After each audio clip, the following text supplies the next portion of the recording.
Test.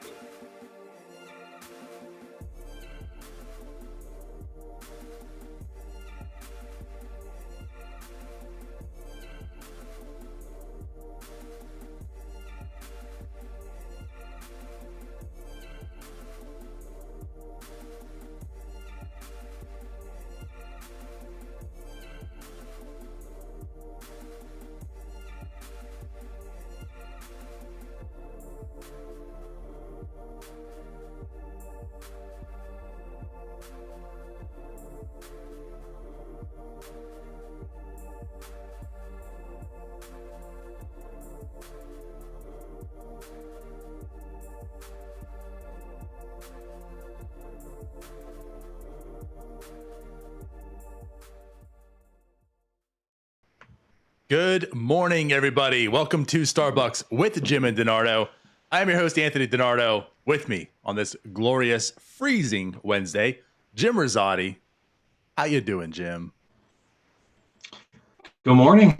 Good morning. It's 10 degrees here in snowy Louisville, Kentucky today. That just amazes me. It's crazy what's going on around the country right now. I mean, man, 10 degrees. It's 14 as we can see in Pittsburgh. It's 10 degrees there. I'm cold, but I mean, it's 50 here.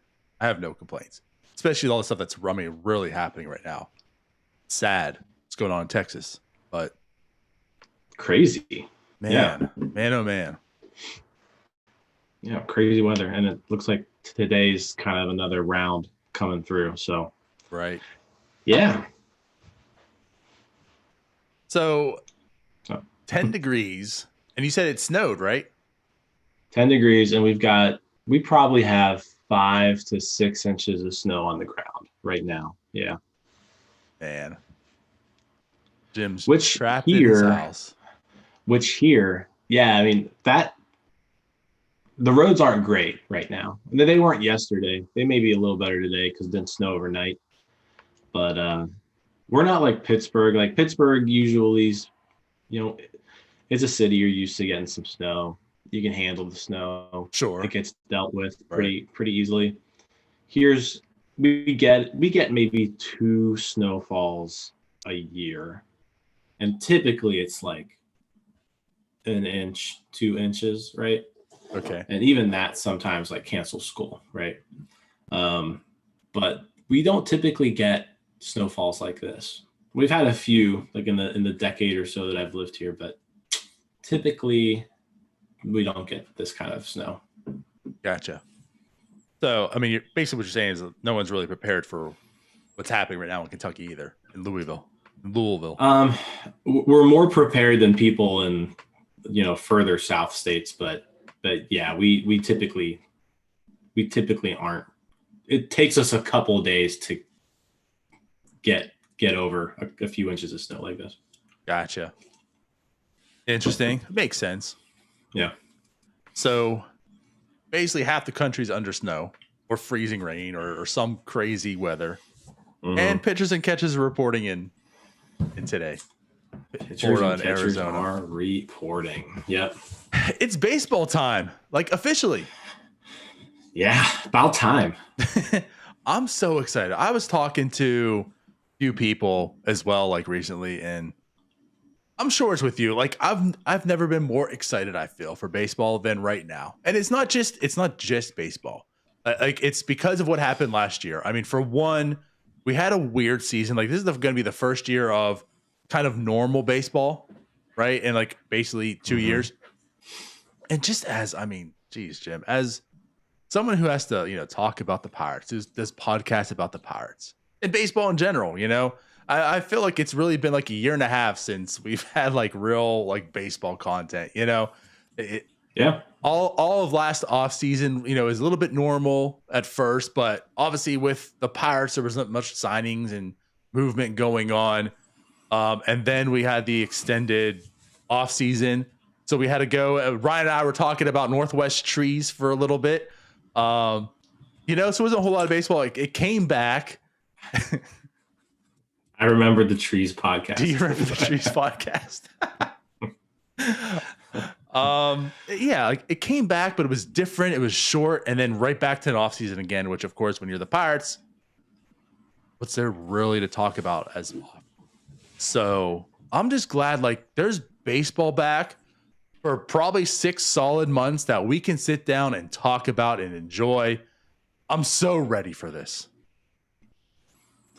Yeah, I mean, I'm ready for. I mean, today's the day where you're going to see all the Pirates beat writers put up grainy cell phone videos of someone playing catch, and that's what I'm here for. There you go. That's what I'm here for today. I'm down for that. Yes, I'm down for that. Everyone's, the best shape of their life. They're coming into camp, the best shape of their life. This is the year we're going to find and read about 38 breakout articles from now until April. It's great. It's the time of hope and wonder. For some teams. For some teams. I don't know if there's much hope on. Well, there's just things to. There's well, and I mean we'll get into things, but it's a different type of hope. The Pirates have things. It's a type of hope. Yeah, there are things to watch and be hopeful for. Right. I mean, I don't think most of us are hoping and wondering for a 90-win season, an 80-win season, but maybe a nice little breakout from Mitch Keller. Being hopeful that Cabrian Hayes is more of the 2020, Cabrian Hayes than maybe what we were thinking at first. And, again, different types of hopes. So I'm for it. Yeah, that works. So maybe we can get into what has happened. For a while, we were hoping and wondering if the Pirates were going to sign a major league deal to some free agent. I think it was last week or the week before we had like a little bet if it was going to happen. And lo and behold, Jim, yesterday, Tyler Anderson signs with the Pirates. He's a left-handed pitcher, $2.5 million, by the way. Not only did they sign, they broke the $2 million threshold. What are your thoughts? Getting crazy. They're getting crazy on this splash in free agency on this pitcher, who is, by the way, 31 years old. I mean, I think this is the move that it finally took to put the Pirates over the edge. I think they're very competitive for the NL Central now. That's a very good point. I mean, we've seen it, the Dodgers and Padres have been playing chess. It seems like for a month now. The Cardinals, they went out and got Nolan Arenado. So the Pirates match it with Tyler Anderson, correct? Yeah, I mean, I don't really see it.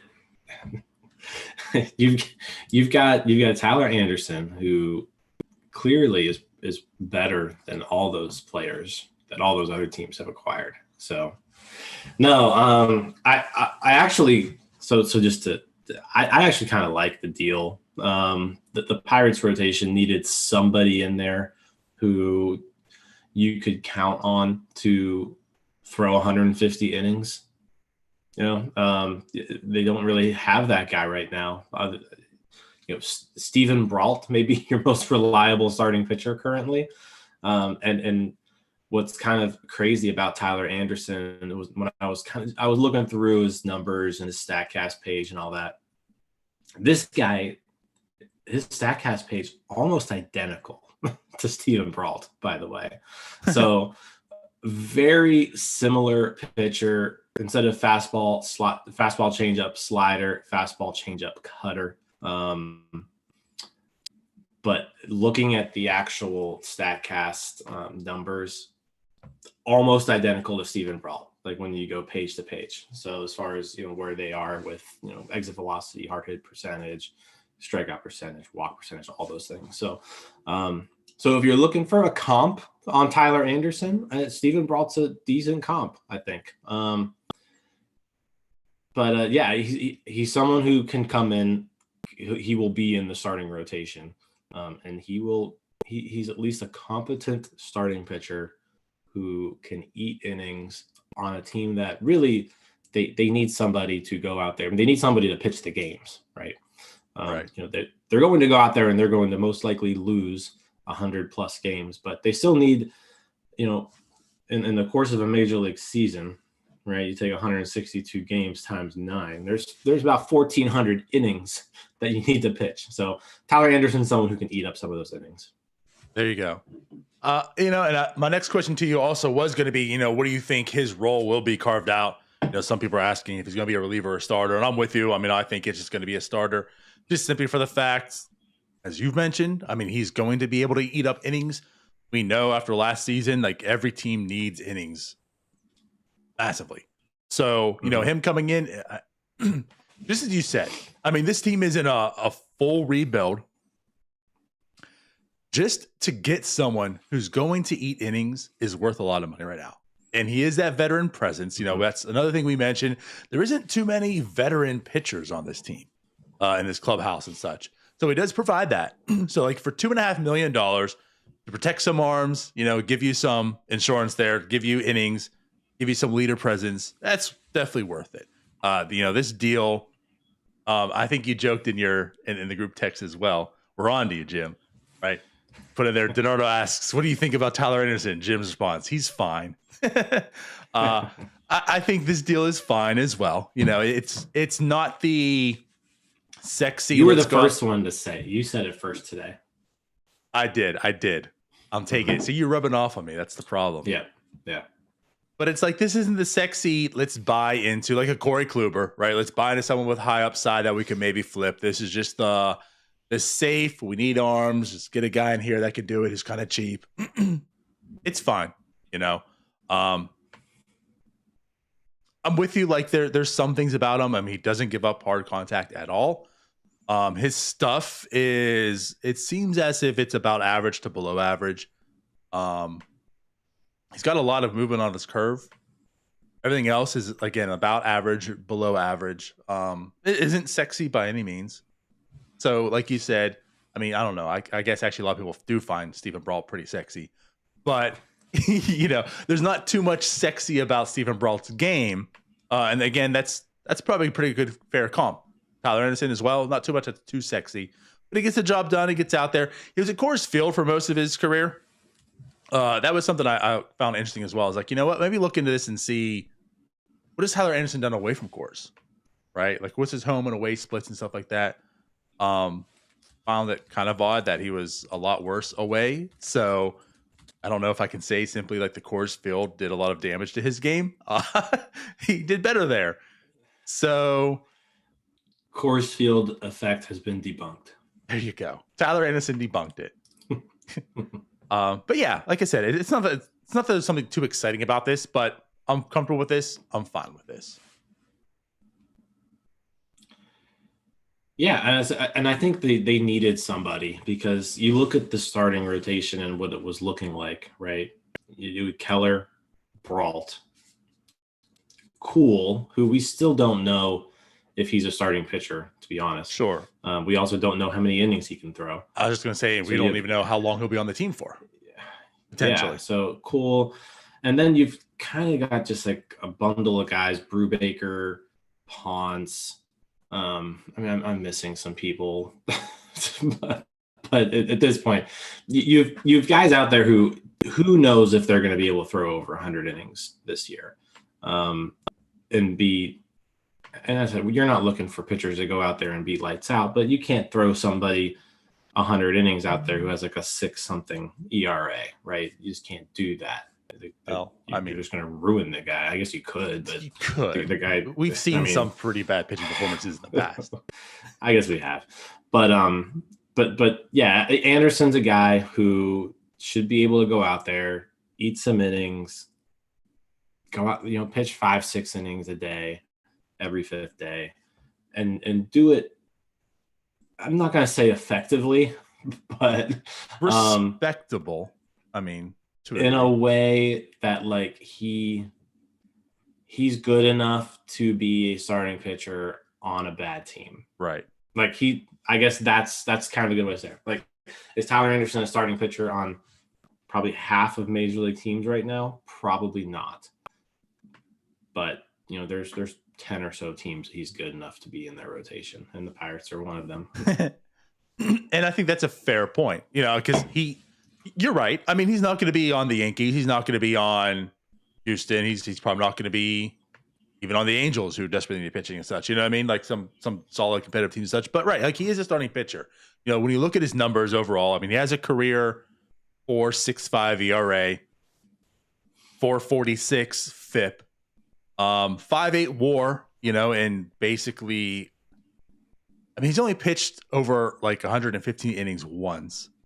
In 456 innings, 82 games start, almost a 6 WAR. You know what I'm saying? Like, it's not as if he's not terrible.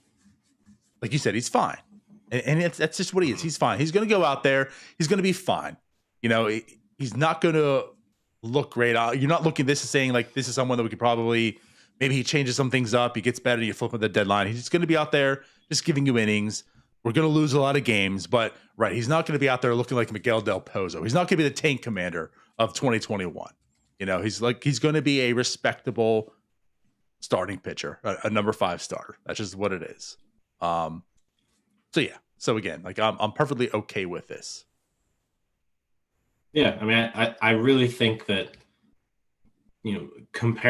he's very comparable to Steven Brault. They both had identical F4s last year. And I mean, looking through their careers, I mean, Anderson's probably actually been a little bit better, but I think that's what you kind of expect out of Anderson. If you're looking to see, like, okay, what's this guy like? Mm-hmm. This guy's like Steven Brault. And on top of that, too, what I was going to say here is, the home run rate. I mean, so that's one thing, him getting out of Coors. I mean, he has given up the long ball quite a bit. For his career, 1.4 home runs per 9 innings. Coming over to PNC Park, I think that can help him. So maybe there's a little bit of upside to a sense in that. Like, I mean, that will get better likely. So maybe his numbers perform a little bit better over here at PNC. And also on top of that, not just the fact that he's going from Coors to PNC, but maybe we'll talk here a little bit later. MLB with the new baseball, right? It's getting back to dead ball season to a degree. We'll find out just how much of a degree, but the baseball is fundamentally changing. Probably going to be a lot less home runs this year. So for someone who has a long ball issue, not only is he getting out of Coors, but the new baseball coming into effect, that might help him as well. Yeah, and it doesn't help him. He's kind of a fly ball pitcher right now, which doesn't help, when the balls are juiced, right? I mean, in 2019, he didn't pitch very much in 2019, but yeah, 1 out of every 3 fly balls hit off of him went over the fence. That's not good. That's not good, Jim. That's not good. Last year, a lot better. Home run to fly ball ratio down to 6%, which I think is actually kind of too low. He was probably a little lucky with that.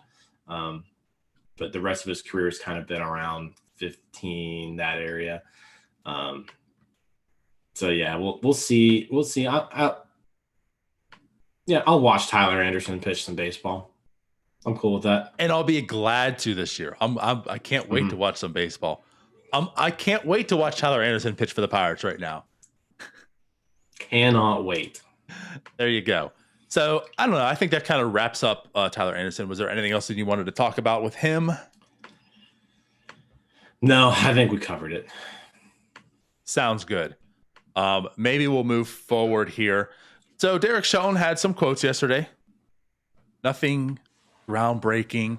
One thing that did catch my eye was he did mention that Cole Tucker will have the majority of his play time in the infield. We'll still play some outfield to expand upon his versatility, but it looks as if they are focusing on Cole Tucker to be a infielder. Now, didn't specify shortstop. Did just say infield. So maybe we're going back. Last year we talked about, is it smart to have him playing everywhere because maybe his role is just carved out to be a utility guy? It seems as if they're going to be focusing more on Cole Tucker getting back to his game and being an infielder, whether that be shortstop or second base or whatever. We'll find out. What do you think about Shelton talking about that? Is his quote there? I mean, I think it comes down to, Cole Tucker coming up through the minors. We heard this whole time that he's a major leaguer defensively already, and then last year he just played outfield the whole time. So and that was really just because they needed a body out there. The outfield just got decimated with either injuries and or people just being terrible and or people being traded away. So I think it was more just a roster construction issue last year. And I think this year, the roster is constructed a little bit better in that they've got, someone like Alford out there where that guy didn't exist last year. I guess you had Socrates, Brito, and people like that, but there really wasn't a fourth outfielder last year. So Tucker kind of just had to be that guy. I still think the bat needs to play. In order for him to find a position, he's got to hit. Sure. And if the bat doesn't come around and develop, then the only thing he's going to be in the major leagues is a utility guy. So I think this is just a year where if you're gonna tank, I guess, find out what you've got in Cole Tucker. I'm fine with Cole Tucker getting as much playing time as possible this year. And I think really the only way you can find him that playing time in the infield is, you're either going to be taking bats away from Kevin Newman, or I think you also have to trade Adam Frazier. So maybe there's an Adam Frazier trade still on the horizon, before the beginning of the year. I think by doing that, it actually,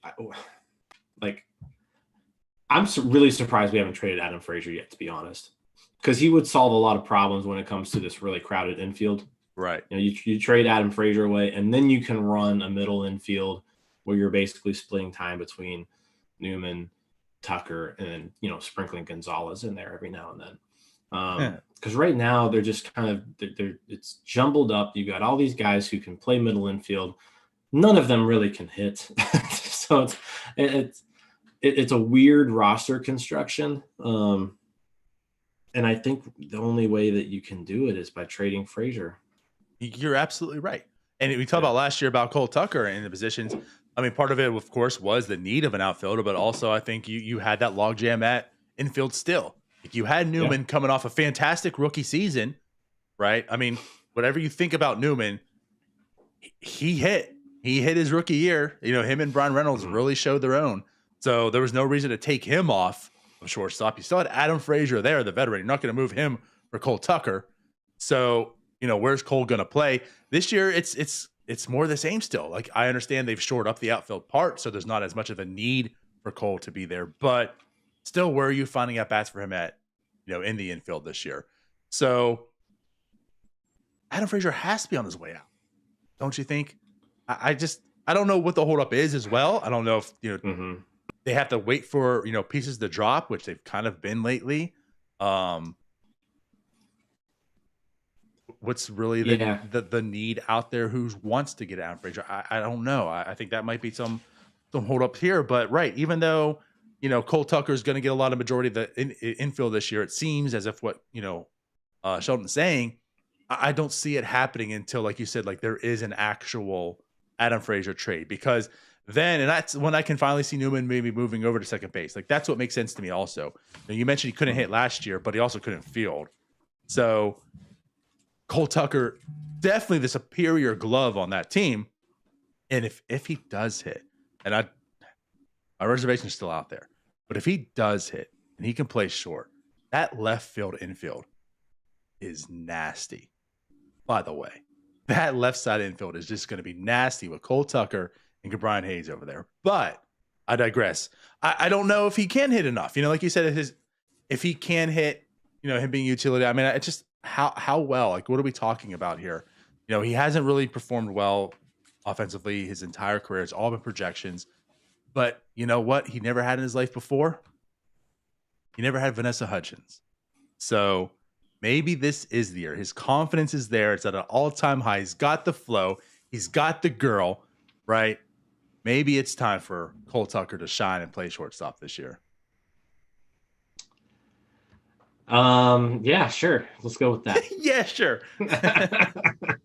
No, you hit the nail on the head. It's just if we're going to be getting people at bats, Adam Frazier can't be taking 600 plate appearances. Which, if Adam Frazier is your second baseman, Adam Frazier's probably getting 600 plate appearances or so, because he's the best player on the team, probably offensively. Maybe outside Hayes. So as far as, I mean, you're going to play Adam Frazier every day. Yes, and you keep seeing smoke, right? Like every month or so, there's a national reporter who says, Adam Frazier drawing interest. Adam Frazier may be the next piece to move. So I think there are talks out there. There are teams interested. I think you are right. There's maybe some teams out there who are looking to see maybe what else there is at the same time. So maybe now that free agents are starting, like the lower tier free agents are starting to sign and move, we may see something in this next month or so. But right. I mean, yeah, when the Braves are signing Jason Kipnis to minor league deals, it's like, all right, come on, there's got to be a need somewhere now for Adam Frazier. Yeah, exactly. Because I mean, Frazier's going to take up 600 plate appearances this year, and with him on that team, that's 600 plate appearances that you can't give to Cole Tucker or Kevin Newman. Right, and that's like what I was going to transition here too. It's like, we've talked about, is it smart to hold off on trading some guys so the value comes, right? And that's been like the talk for a few years now for some people. We've seen now that Cherington, I mean, with Josh Bell, like just go ahead and get rid of him, move forward, and it's almost like with Adam Frazier. Not only that, but it's like it's him being on the team is more detrimental than Josh Bell being on the team. Like I'm cool with waiting on Josh Bell potentially to see if he can get better, to bring a better package back. Like with Adam Frazier, he's creating such a logjam for potential future guys that I want to see, get at bats right now. I'll take what I can get for Adam Frazier, unfortunately, right now, to ensure.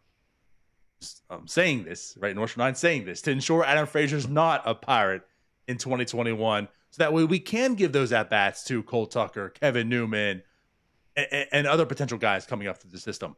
Because, right, I don't believe as much in Cole Tucker as maybe some others do, which isn't many people, I think, at this point.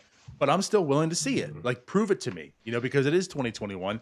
The Pirates are projected by some people. Yesterday, put out 55 wins on the season. So if you're going to be a terrible team, right? I mean, go out there, be terrible, see what you got in these guys. Let Cole Tucker have 600 at-bats.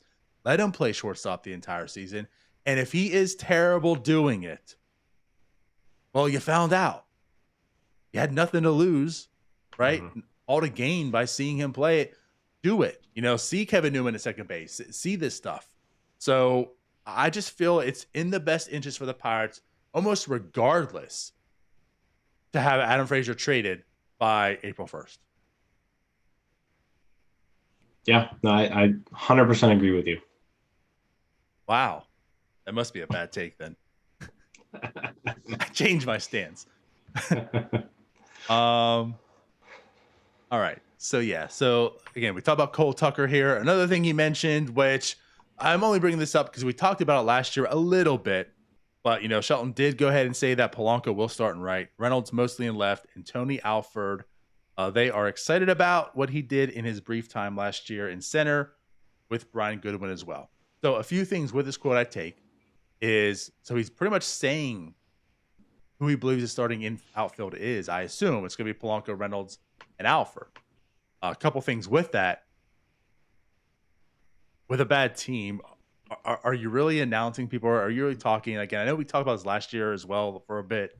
I mean, shouldn't it just be open competition and you're really not saying who you're projecting in your lineup right now?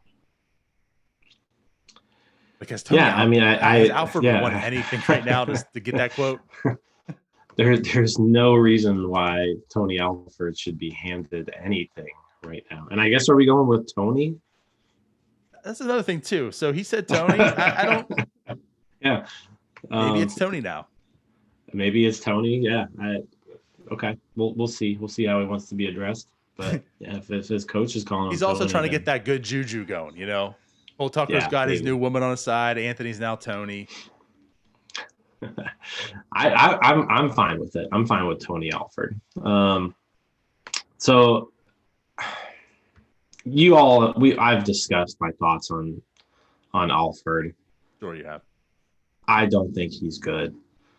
Again, I'm fine with giving him, the at bats to finally figure out once and for all if he is not good. Um, there's just nothing that I see there over the last 4 years of baseball that lead me to believe he's going to be a competent major league player. But again, we suck, so we might as well just prove it to everybody, or prove that I'm wrong. So I'm fine with all for getting at bats. I thought with the Goodwin signing that I think Goodwin's probably the best outfield option in center field. But again, if you're looking to just see who's good and who's not, and who can play in the future, then Goodwin's not going to rack up 600 plate appearances, right? I do think Polanco is your starting right fielder, so I'm fine with that because there's really no one else there who can do it. Plus, you're paying him all that money. He just has to be there. And really, when Polanco is there and he's healthy, Polanco deserves to be there. And yeah, Reynolds needs to find his mojo back. He was just off all last year. He never really got going at all. Right. I can't even remember any short stretch. Yeah, I'm not too worried about Reynolds. Like if he does this again, then yeah, it's time to start worrying. But if you look across the league in baseball last year, it was just a weird season. A lot of people put up terrible stat lines. A lot of really good Major League Baseball players put up terrible stat lines last year. And 90% of them were Pirates. Yeah. So I'm willing to give him the shot, another shot there before I start writing him off. But he does have to kind of show something this year. Right. Yeah, I'm with you. Yeah. Brian Reynolds turns into like one of the veterans on this team at this point. But right, like he had a fantastic rookie season, as I mentioned, like along with Newman.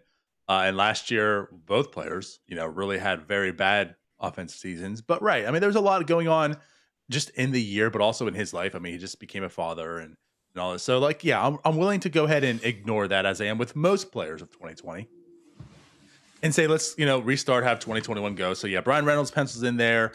Also with Polanco penciling in right field. I think the difference is, like we talk about Adam Frazier, like just get rid of him, right?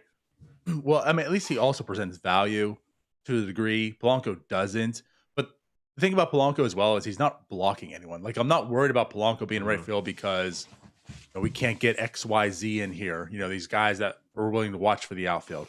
With Polanco, I feel as if I'm willing to give him at bats because I want to see him maybe turn around, and we'll probably still have to eat some money as the Pirates to make a trade. But if he can show something, maybe he can present some trade value at the deadline or such. Because you're right, like we've seen it from Polanco. It sucks that it's never been what it was supposed to be. Like this outfield of Kutch and Marte and Polanco, like the dream outfield never really came to fruition. Most of that was because of Polanco's play, but he has talent. So I'm okay seeing him there as well. Yeah, with center field, the quote was more or less, it seemed as if like Alfred's going to get the starting role. And when we talked last Thursday, after the Goodwin signing, it was like maybe he's there's probably going to be a platoon of some sort there. Both guys will get at bats, but it's almost like maybe Goodwin's the first man up and it's, Alfred second. This one seemed reversed. It seems like maybe they're going with Alfred this year and Goodwin's the fourth outfielder per se. So I find that a little bit interesting. Of course, spring is upon us. I'm sure there will be a true competition, and we'll find out.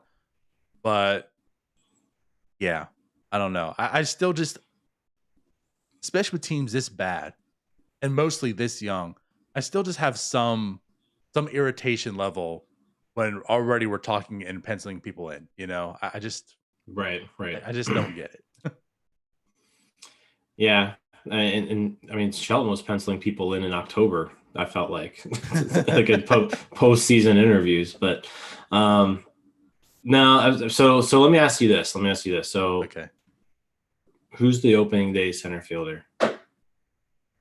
Based on this, Alfred, I guess. I couldn't tell you though, because with Alfred, I think it's more potential Obviously, I think the reason he's on the team, I mean, Charrington is familiar with him, and maybe again, it's potential reasons. It's not as if Goodwin's a stud, but he's done it before. Like if I were to bet my money, I would bet on Goodwin because I've seen it. It's not great, but he's been very much like Anderson. He's a competent, he's a respectable MLB player. He's probably not going to be on 20 teams, right? But there's going to be 10 teams that he can play for, and he's not going to hurt you. So that's why I would say Anderson. I would say like Goodwin. Other than Alford, he could be that guy that's going to hurt you. Like he's probably not on too many starting major league teams right now. Yeah, I'm gonna say Goodwin is the starting center fielder opening day. I would take that bet. I mean, unless Alford like comes out, like I think if both of them just have like mediocre springs, I think Goodwin's the guy. But unless Alford comes out and like lights up spring, then I think you roll with him. But I think that actually will be the only position spot that there's going to be a competition for. I mean, it sounds like everybody else is pretty much settled. Right.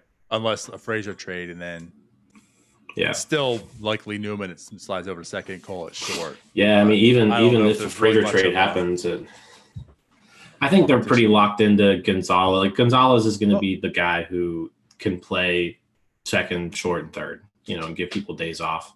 Yeah. I think Newman, as of right now, it's Newman and Frazier. But if Frazier goes, then it's Newman and Tucker. I was gonna say, I mean, you never know. Like Eric Gonzalez could be Fernando Tatis Jr. again, and maybe it is Cole Tucker who's the second, short, third. Anyways, to go back, I feel I would bet my money on Goodwin as well. Again, he's done it. He is a major leaguer. We're not sure if Alford is even a major leaguer yet, but like these type of quotes lead me to believe, unless there's some bias, I mean, if they're really pushing and want Alford to be the starting center fielder, like you said, if they're both mediocre, is it still Alford that gets it? Because that's the guy they want to see, opposed to Goodwin. That's my only reservation.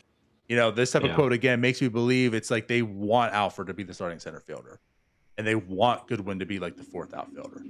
So I almost feel like if it is neck and neck, Alford gets the nod. But I don't know. We'll find out. Mm-hmm. Give us some at bats first, Jim. Come on, man.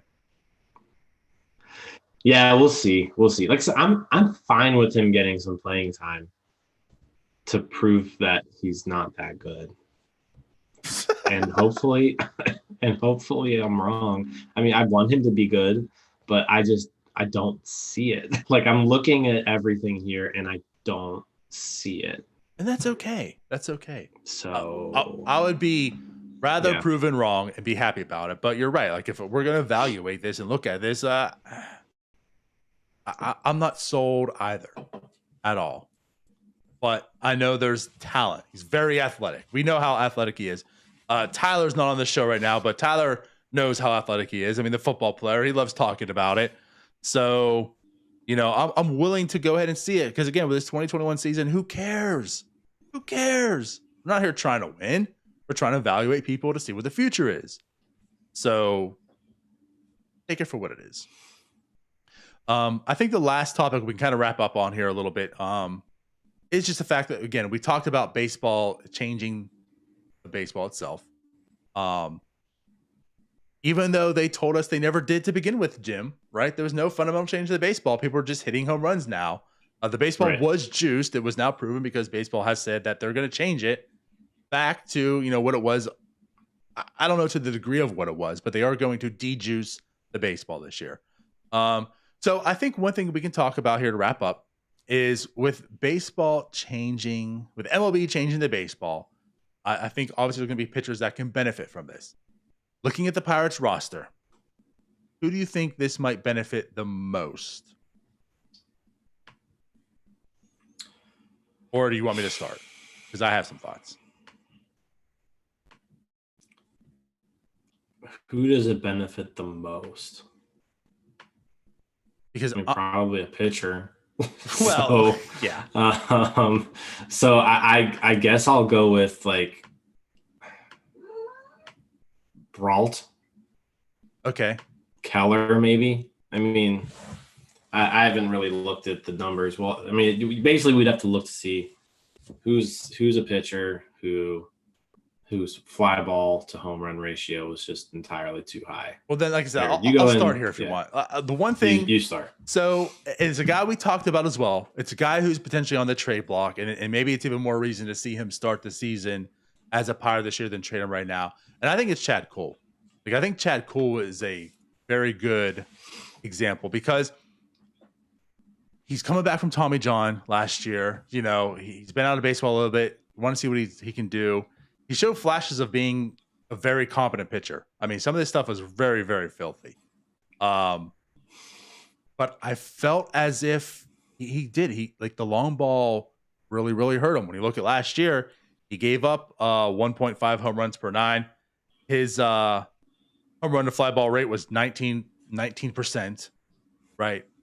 He had one really, really, really bad start. I believe it was like 2 innings he pitched, but he gave up like 8 earned runs. He had like 6 walks. Like he got crushed. But it was like almost outside that start, he was a very competent type of pitcher. And it seemed as if he always gave up a home run every single game. You know, that really hurt him. That, you know, he's looking really good. And that home run just kind of deflated a lot of stuff. With Chad Cool out now with the new baseball, I feel, and again, another season away from Tommy John, new pitching coach, you know, a full actual regular normal season. I think Chad Cool might be the guy to look at. He was the guy to look at for me last year. Like I was very intrigued about Chad Cool, and now the new baseball, I'm even more intrigued now. So maybe it's time to go into 2021.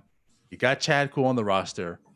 He's pitching well, and it's time to trade him at the deadline because he looks like a pretty solid pitcher. You know who I think it's gonna aid the most? Who's that? Trevor Williams. Well, I actually really fully agree on that also. Unfortunately, he's with the Cubs, so that doesn't really help us now.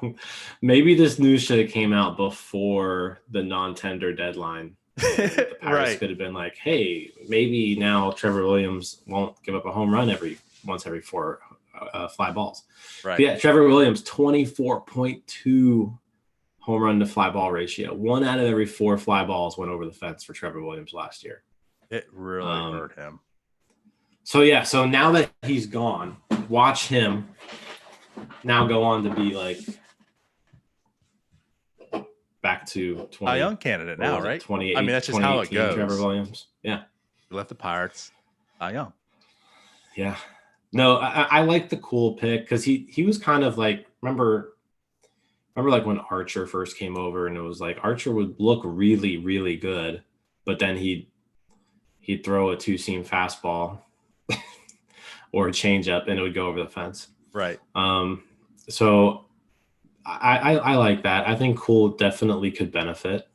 I think another person too who is more of a fly ball guy, who maybe we're not talking about just because he's not a starter, but Rich Rod. Yes, that was my like second Rich one.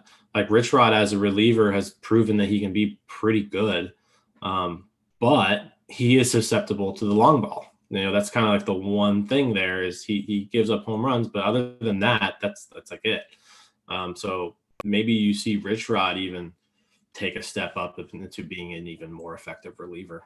And I fully depending on how much the balls are actually dead. And again, right. I mean, we got to see exactly what to degree and level that it is, but right. I feel like, and it's nice too because those are 2 guys that we potentially could trade. You know, Chad Cool definitely, Rich Rod as a reliever. You're right. I mean, he had a fantastic 2018. 2019 was really bad, and it was really bad because of long ball. It seemed almost like every time he was out there, he gave up a home run, didn't it? Mm-hmm. You know, and it carried over a little bit last year, not too much, but right. Like that's a guy. He is a reliever. We've seen he's been very effective as a reliever. He doesn't walk a ton of people. He strikes out some guys. So, you know, with the trade deadline this year, we know how, you know, arms are needed, and especially this year. If both guys are healthy and Cool and Rich Rod, I think they both could present some decent value because of the type of pitchers they are. And with the potential of the de-juicing of the baseball. There's two guys that could really benefit. So I guess good for the Pirates in that sense. Yeah. Yeah. No, that is my pick. That was my pick to click for the de-juice balls. The de-juice balls. And I was gonna say, on the offensive side, maybe now Adam Frazier does have more value because he's never been a home run second baseman, and now, like you said, it seems like every second baseman and shortstop can hit at least 10 home runs these days. So those are going away. Adam Frazier, we know, can make contact. Maybe his value increases a little bit as well because he's now tightening up that gap as far as talent level. Maybe. I'm more hopeful in that one opposed to Cole and Rich Rod. I'm trying to grasp at something to get Adam Frazier from trade value and out of here. Yeah, I don't really know if it benefits any hitters. Deadening the ball, probably not a good thing for hitters. Right. Yeah, so we'll see. We'll see. I'm curious to see if it actually has any effect. Well, I guess that's interesting. Yeah. Yeah. I don't know. They're screwing up minor league baseball with it, though. That's actually what's pissing me off. Yeah, minor league baseball is going to be all weird. They'll have dead balls. They'll have juiced balls. They'll be just mixed in with each other. They're not going to know what's what. You don't know what baseball they're going to be playing with. How are you going to evaluate? I mean, we went a whole season with no minor league season to evaluate prospects, and now we're going to have a season of we don't know what baseball they're using to try to evaluate. So this is going to be fun. When Lolo Sanchez is out there hitting like 3 or 4 home runs in a game, then we'll know which baseballs they're using. Okay, that's fair. All right, so I think that pretty much wraps everything up here. Anything else? Any last words, Jim? No, pitchers and catchers report today. It's exciting. Check out your Twitter feed today. It'll be full of baseball, actually. Yes. I'm excited. Let's do it. All right. We will see you guys later then. Tomorrow we'll have Norse NS9 Live. And talk to you then. Bye-bye. See ya.